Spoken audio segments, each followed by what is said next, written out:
Résumons. Il y a un an, moi et mon pote Ange Mathieu rêvions d'avoir des super pouvoirs depuis qu'on s'est connus.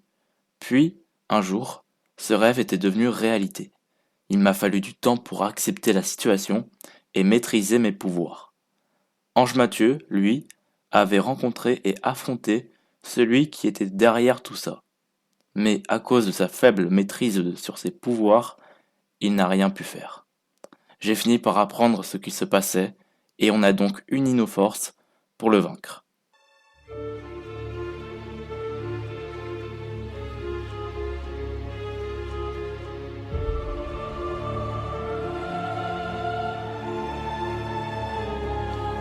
Quelques jours après notre combat contre Hugo, Ange Mathieu a déménagé. Malgré ça, on reste en contact.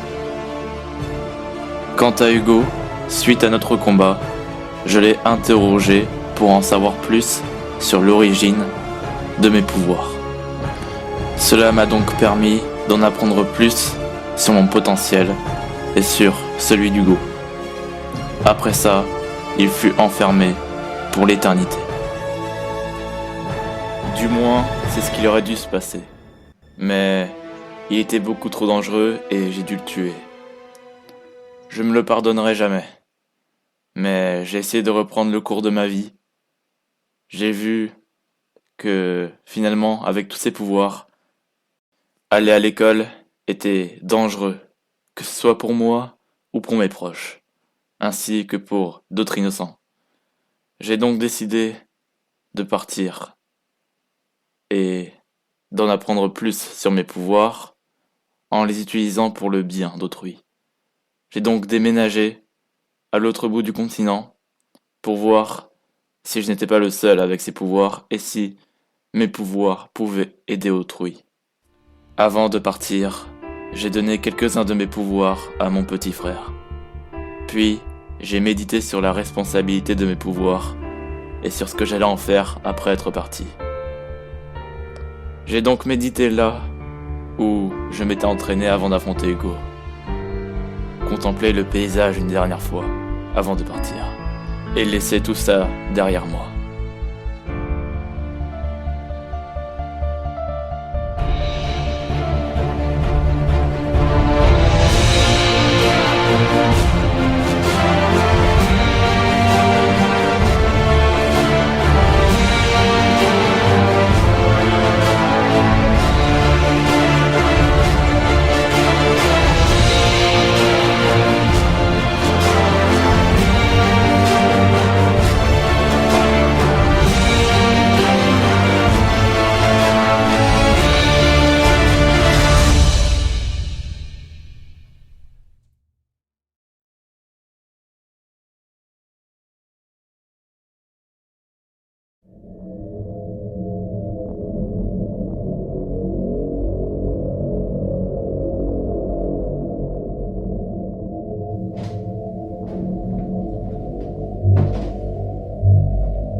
Putain, si je retrouve, tu vas voir ce que je vais lui faire.